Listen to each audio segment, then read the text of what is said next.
అయోధ్యలో శ్రీరాముని ప్రతిష్టాపన కార్యక్రమం అంగరంగ వైభవంగా జరిగిన విధానంపై ప్రధాని మోదీ ఎక్స్లో పోస్టు చేశారు. జనవరి 22న అయోధ్యలో జరిపిన శ్రీరామ్లల్లా ప్రాణప్రతిష్ఠ వేడుక ఏళ్ల తరబడి గుర్తుండిపోతుందన్నారు. ప్రాణప్రతిష్ఠ వేడుక నుండి అద్భుతమైన క్షణాలను కూడా ఆయన ఓ వీడియో రూపేణా పంచుకున్నారు. ఈ ఫుటేజీలో వేలాది మంది ప్రజలు రాముడి నామాన్ని జపిస్తున్నట్లు చూడవచ్చు. దీనికి సంబంధించిన వీడియో ఇప్పుడు అందర్నీ ఆకట్టుకుంటోంది. ప్రస్తుతం సోషల్ మీడియాలో వైరల్ అవుతున్న ఈ క్లిపులో ప్రధాని మోదీ పట్టు వస్త్రాలు తీసుకొచ్చే సమయంలో కొందరు భావోద్వేగం కావడం, సంబరాలు చేసుకోవడం కనిపిస్తోంది.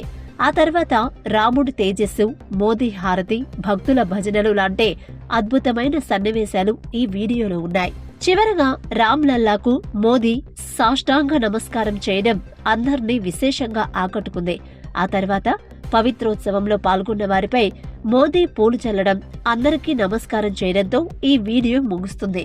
దీంతో పాటు జనవరి 22న అయోధ్యలో చోటు చేసుకున్న చూసిన క్షణాలు రాబోయే సంవత్సరాల్లో ఎప్పటికీ మంచి జ్ఞాపకాలుగా నిలిచిపోతాయని ప్రధాని మోదీ రాసుకొచ్చారు.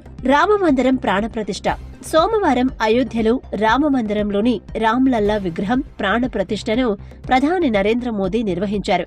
దీంతో రామమందిరాన్ని చూడాలని 500 ఏళ్లుగా సాగుతున్న పోరాటం ఎట్టకేలకు ఫలించడం దేశానికి చారిత్రాత్మక ఘట్టంగా నిలిచింది. ఈ సందర్భంగా దేశవ్యాప్తంగా దీపావళి తరహా వేడుకలు జరిగాయి. ఈ వేడుకలను పురస్కరించుకుని వేలాది దేవాలయాలు, ప్రభుత్వ భవనాలు, రైల్వే స్టేషన్లు, సంస్థలు, దుకాణాలను అలంకరించారు. అయోధ్యలో సాయంత్రం బాణాసంచా కాల్చడం, లైట్ అండ్ సౌండ్ షోతో ఆనందంగా సాగింది.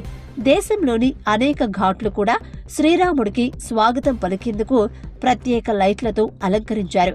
వివిధ నగరాల్లో మతపరమైన ఊరేగింపులు, కమ్యూనిటీ లంగర్లు కూడా నిర్వహించారు. మొత్తం మీద రామమందిర ప్రారంభోత్సవం రోజున దేశం మొత్తం పండుగ వాతావరణం నెలకొంది.